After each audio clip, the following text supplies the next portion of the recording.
નમસ્કાર, સીએનબીસી બજારમાં આપનું સ્વાગત છે અને સીએનબીસી બજારના મની મેનેજરમાં પણ આપનું સ્વાગત છે અને મની મેનેજર એટલે તમારા નાણાંનું ચોક્કસ આયોજન માટે અપાતું માર્ગદર્શન. હું પ્રીતિ તલાદ આપ સૌનું સ્વાગત કરું છું આજના મની મેનેજરમાં એક નવા ટોપિક સાથે. મની મેનેજરમાં આજે આપણે વાતચીત કરીશું કે કઈ રીતે કરશો ટેક્સ પ્લાનિંગ, ટેક્સ બચાવતા સેક્શન્સ કયા છે અને અસેટ ક્લાસ પ્રમાણે ટેક્સના નિયમો શું છે એ પણ જાણીશું. તો નાણાકીય આયોજનમાં ખૂબ મહત્વની વાત હોય છે ટેક્સ પ્લાનિંગ. જો ટેક્સ પ્લાનિંગ યોગ્ય રીતે થાય તો જ નાણાકીય આયોજન પણ સફળ થઈ શકતું હોય છે. તો ટેક્સ પ્લાનિંગ માટે જરૂરી મુદ્દાઓની ચર્ચા આજે આપણે કરીશું અને આ ચર્ચામાં આપણી સાથે આજે જોડાયા છે આનંદ રાઠી વેલ્થ લિમિટેડના એસોસિએટ ડિરેક્ટર ચિરાગ મુની. ચિરાગ, ઘણું સ્વાગત છે આપનું અમારા શોમાં આજે. અને આપણે ઓલવેઝ વાતચીત કરતા હોઈએ છીએ કે કઈ રીતે આપણે મેક્સિમાઇઝ રિટર્ન્સ કરી શકીએ ને કયા પ્રકારના આપણે ઇન્વેસ્ટમેન્ટ કરવા જોઈએ, પણ આપણે ટેક્સેશન પાર્ટ પણ એટલો જ ઇમ્પોર્ટન્ટ છે જ્યારે આપણે ઇન્વેસ્ટમેન્ટ પ્લાનિંગ કરતા હોઈએ છીએ ત્યારે. કઈ રીતે તમે સમજાવશો કે ઇન્વેસ્ટમેન્ટ ડિસિઝન શું ટેક્સ પ્લાનિંગ સાથે કરવું જોઈએ? શું ટેક્સ પ્લાનિંગ પ્રિસીડ કરે છે આપણા ઇન્વેસ્ટમેન્ટ ડિસિઝન્સને? કઈ રીતે આપણે પ્લાનિંગ કરવું જોઈએ? થેન્ક યુ પ્રીતિ. તમે એકદમ પરફેક્ટ કીધું છે કે બેઝિકલી આપણે જે ફાઇનાન્શિયલ પ્લાનિંગ ઇમ્પોર્ટન્ટ પાર્ટ છે ટેક્સ પ્લાનિંગ. યુઝ્યુઅલી આપણે શું કરીએ છીએ કે જ્યારે માર્ચ આવે ત્યારે આપણે યાદ આવે કે આપણે કઈ ટેક્સ બચાવવો છે, પણ at the end of the day એક કન્ટિન્યુઅસ એક્ટિવિટી છે.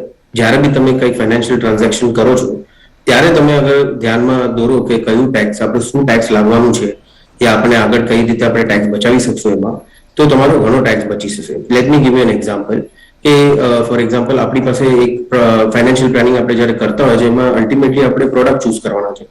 સમજો આપણે એક પ્રોડક્ટ ચૂઝ કર્યો જેમાં 16% રિટર્ન છે પણ 30% ટેક્સ છે, તો એનો મતલબ છે તમને પોસ્ટ ટેક્સ 12% રિટર્ન બનવાનું છે.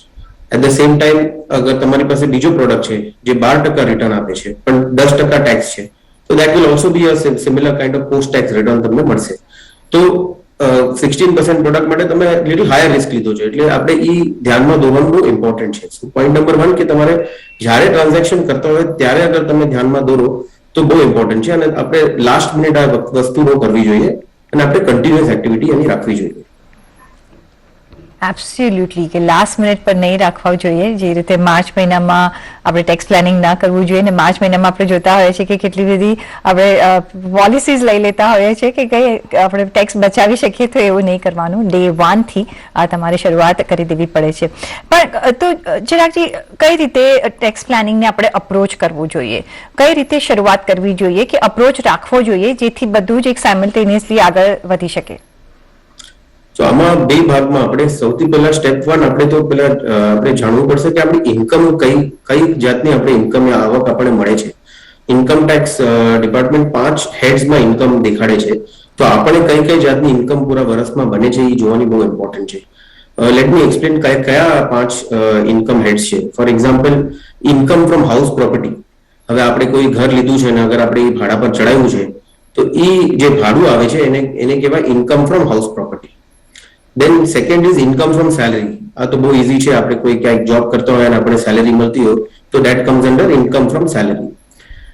થર્ડ છે આપણે કંઈક ટ્રેડ કરતા હોય, કંઈ બિઝનેસ કરતા હોય આપણે, કે આપણે કોઈ પ્રોફેશનલ ડોક્ટર યા લોયર છે તો income from business or profession, એની અંદર આપણને ઇન્કમ મળી શકે છે.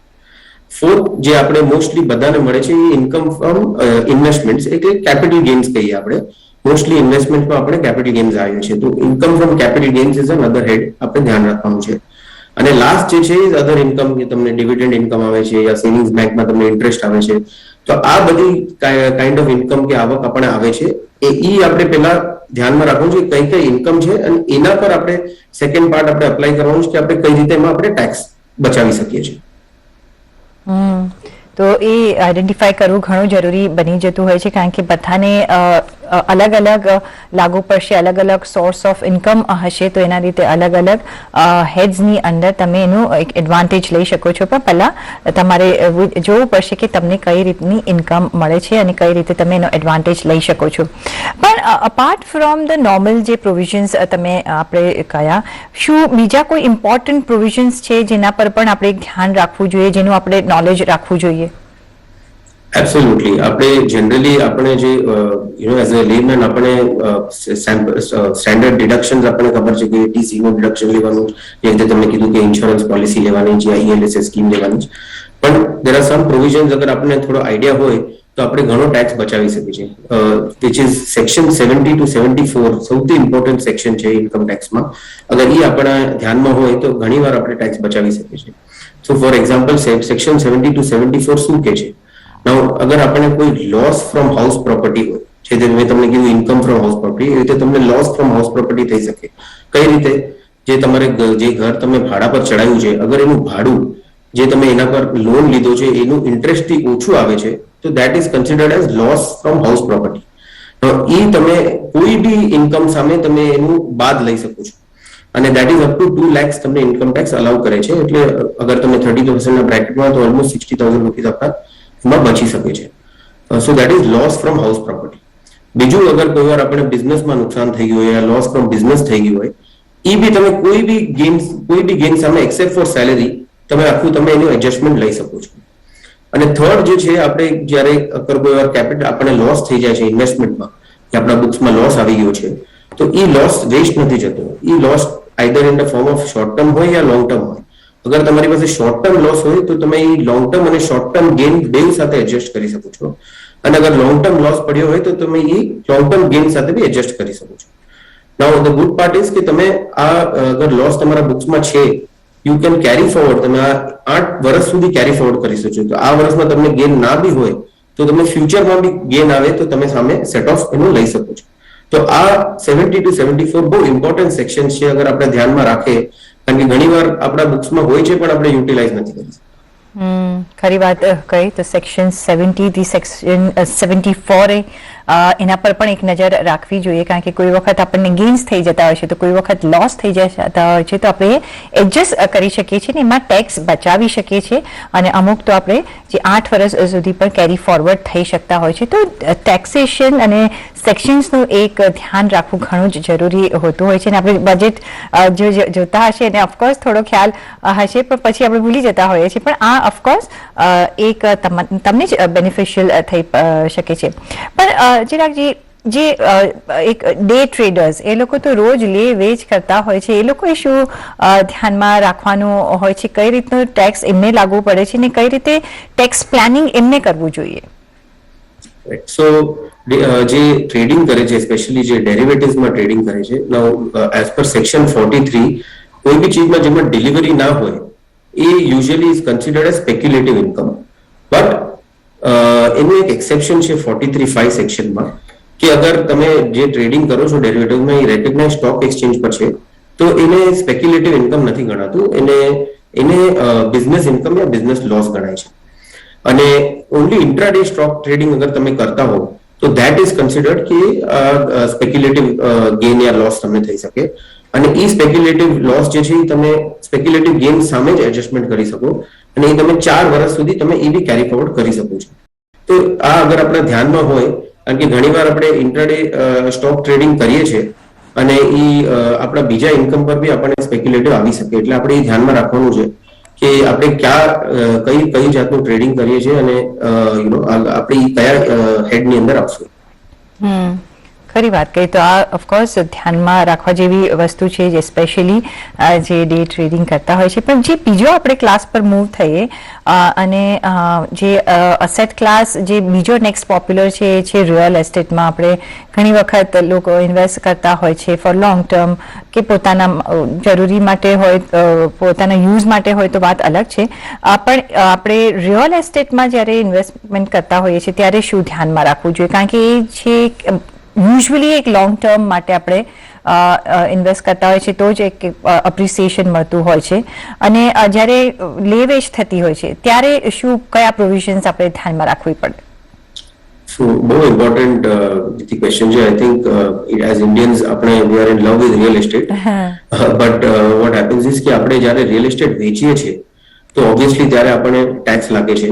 તો સેક્શન 54 આમાં બહુ ધ્યાનમાં રાખવાનું ઇમ્પોર્ટન્ટ છે કે આપણે જ્યારે બી આપણું રિયલ એસ્ટેટ વેચીએ છીએ તો અગર જે આપણે ગેઇન આવે છે એમાંથી, અગર એ ગેઇન આપણે અગર રીઇન્વેસ્ટ કરીએ બીજા પ્રોપર્ટીમાં, તો આપણે એના પર ટેક્સ નથી લાગતો. સો એક્ઝામ્પલ છે કે સમજો આપણે 1 કરોડમાં આપણે એક ઘર લીધું છે અને સમજો થોડા ટાઈમ પછી આપણે 3 કરોડમાં એ વેચી નાખ્યું છે. એનો મતલબ છે 2 કરોડનો આપણે એના પર ગેઇન આવ્યો છે. તો એ 2 કરોડ રૂપિયા અગર હું પાછું એક બીજા પ્રોપર્ટીમાં નાખી દઉં તો એઝ પર સેક્શન 54 તમને એ 2 કરોડ રૂપિયા પર 1 રૂપિયો બી ટેક્સ નહીં લાગે. સો આ સેક્શન 54 બહુ ઇમ્પોર્ટન્ટ છે. અગર છે કે અગર તમને બીજી પ્રોપર્ટી ના લેવી હોય તો ગવર્મેન્ટ 54 EC બોન્ડ્સ ઇસ્યુ કરે છે. એમાં તમને મિનિમમ લિમિટ 50 લાખ પર પર્સન પર ફાઇનાન્શિયલ યર છે. અગર તમે એ 50 લાખ રૂપિયા એ બોન્ડ્સમાં ઇન્વેસ્ટ કરો તો એ 50 લાખ રૂપિયા પર તમને ટેક્સ નહીં લાગે જે તમારું ગેઇન છે. સો અને અગર તમારી જોઈન્ટ પ્રોપર્ટી હોય તો 50 લાખ તમે બેવ નાખી શકો. સો 1 કરોડનો તમને એટલો સુધી તમને ટેક્સ નહીં લાગે. અને આ જે બોન્ડ્સ છે એ 5 વર્ષના બોન્ડ્સ લોકઇન બોન્ડ્સ હોય છે. 5% નું તમને ઇન્ટરેસ્ટ બી મળે છે એમાં. પણ હવે તમે અગર બેકવર્ડ કેલ્ક્યુલેશન કરો કે સમજો મેં ટેક્સ ભરી દીધું હોત અને પછી આજ મને મેચ્યોરિટી વેલ્યુ મળી હોત તો ઇફેક્ટિવ રેટ એનો 9% છે ઇન્સ્ટેડ ઓફ 5%. બીકોઝ તમે જે 100 રૂપિયાનું અગર તમે વેચી નાખ્યું તો તમે 20 રૂપિયા ટેક્સ ભરો તો 80 રૂપિયા એના પર તમે ઇન્ટરેસ્ટ ગણો તો ઇઝ એઝ ગુડ એઝ 9% તમને મળે છે as per maturity value. So it's અગર આપણે બીજું પ્રોપર્ટી ના બી લેવું હોય તો આ કેપિટલ ગેઇન્સ બોન્ડ્સ તો આપણે કરવું જ જોઈએ. ઓકે, તો બીજી કોઈ પ્રોપર્ટી ન લેવી હોય તો કેપિટલ ગેઇન બોન્ડ્સ તરફ તમારે નજર રાખવી જોઈએ, જે તમારો નિયરલી 8 થી 9% એક ટેક્સ તમારો બચાવી શકે છે અને એક બેનિફિટ તમને મળી શકે છે. તો આ બધા જ એકદમ ઇમ્પોર્ટન્ટ પ્રોવિઝન્સ છે જે આપણે ધ્યાનમાં રાખવા જોઈએ જ્યારે આપણે કોઈ પણ ઇન્વેસ્ટમેન્ટ પ્લાનિંગ કરતા હોઈએ છીએ, કંઈ લેતા હોઈએ છીએ કે કોઈ વેચતા હોઈએ છીએ ત્યારે આ ચેક કરી લેવું ઘણું જરૂરી બનતું હોય છે. આપણે આગળ પણ ચર્ચા કરીશું પણ અત્યારે એક બ્રેક લેવાનો સમય થઈ ગયો છે, તો એક બ્રેક લઈએ, પાછા ફરીએ, જોડાયેલા રહેજો અમારી સાથે.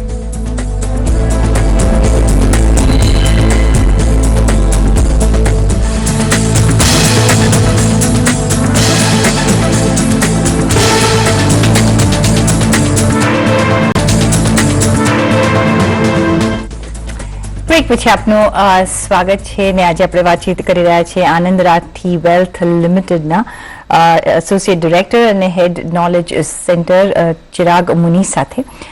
ચિરાગ, ઓફકોર્સ આપણે જે પ્રોવિઝન્સની વાત કરીએ અને જ્યારે આપણે વાત કરતા હોઈએ છીએ રિયલ એસ્ટેટની એની પણ આપણે વાત કરી કે કઈ રીતે તમે મિનિમાઇઝ કરી શકો છો તમારા ટેક્સેશનને, પણ જે બીજું એક પ્રોવિઝન છે જે હું વાત કરવા માંગીશ, આપણે વચ્ચે આપણે ઇન્ડેક્સેશનની ચેન્જીસ આપણે જોયા, કઈ રીતે એ અફેક્ટ કરી શકે છે ટેક્સ પ્લાનિંગ, એ ધ્યાનમાં રાખીને કઈ રીતે ઇન્વેસ્ટરે કરવું જોઈએ?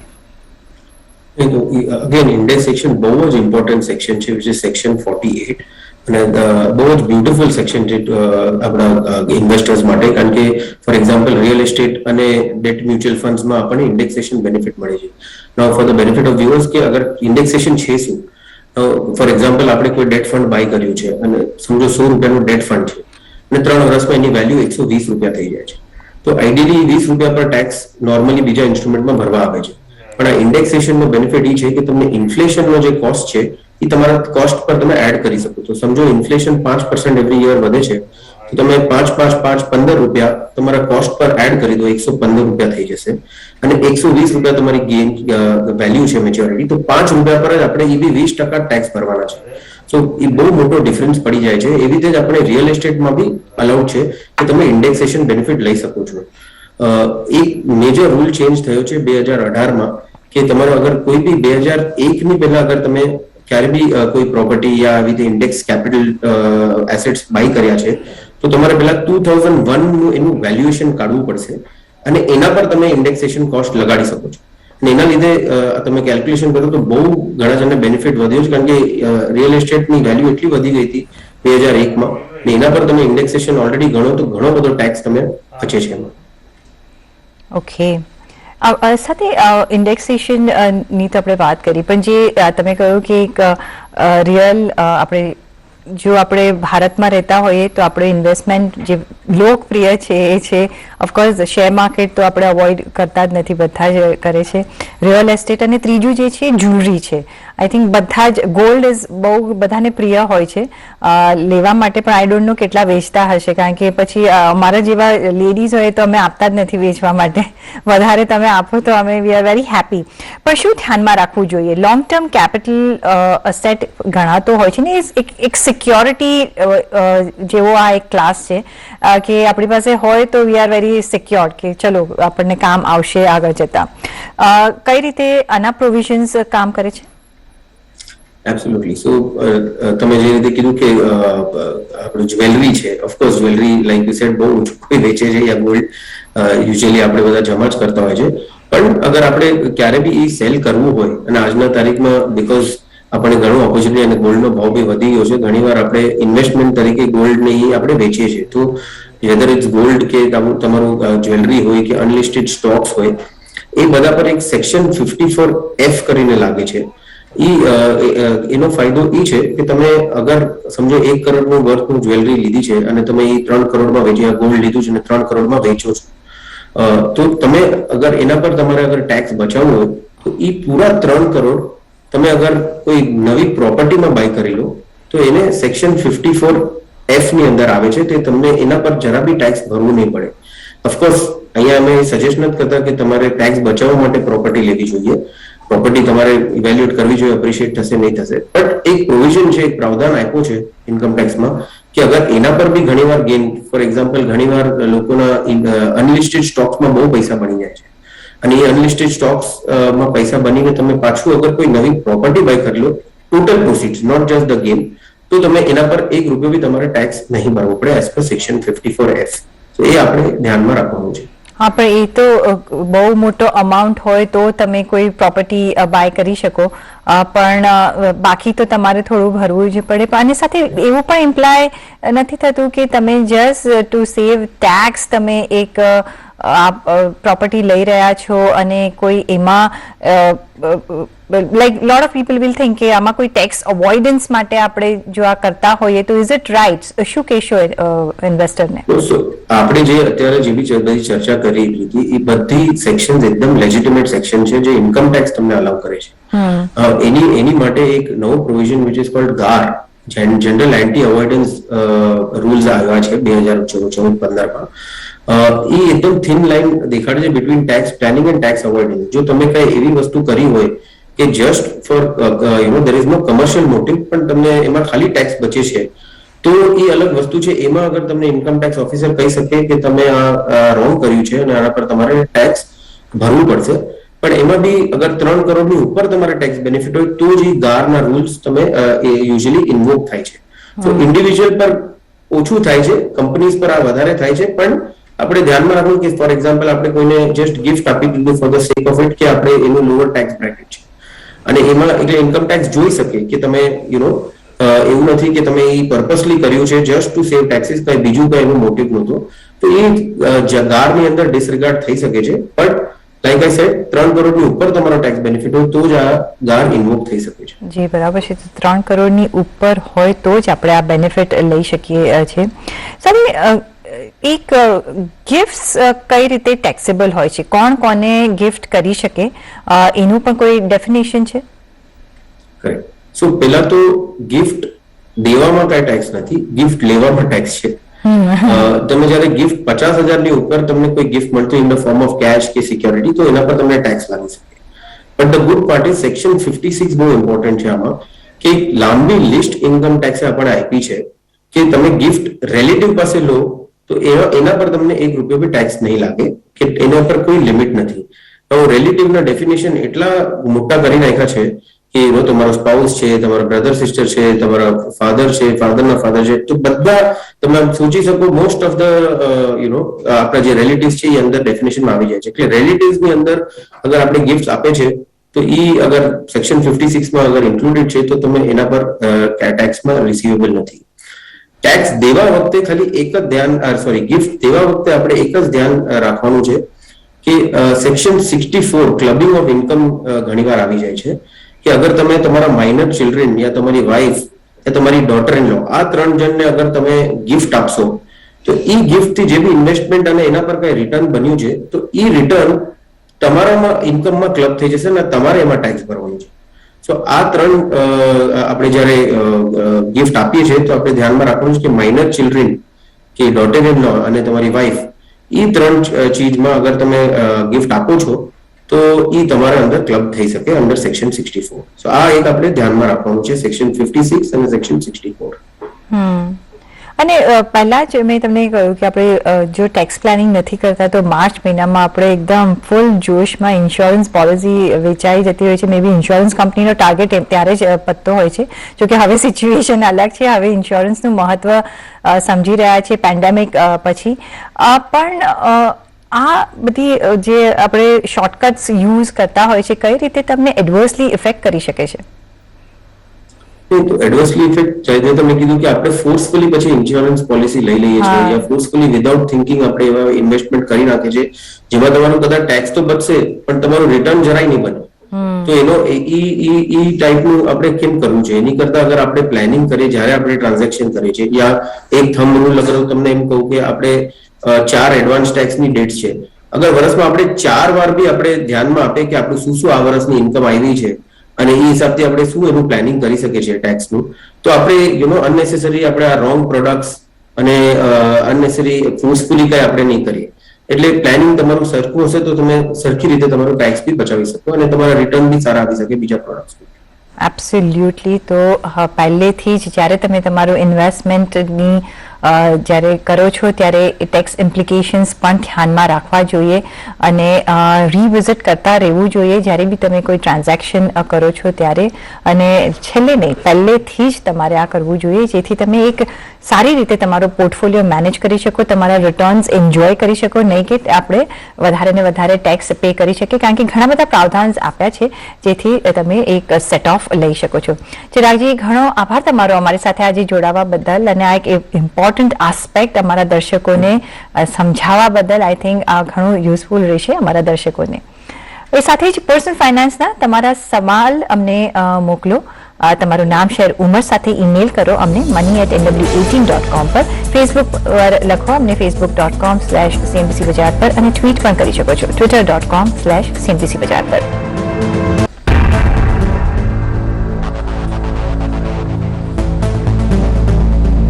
અને આ સાથે જ મની મેનેજરના એપિસોડમાં બસ આટલું જ. પાછા મળીશું નેક્સ્ટ એપિસોડમાં. ત્યાં સુધી આપશો રજા. નમસ્કાર.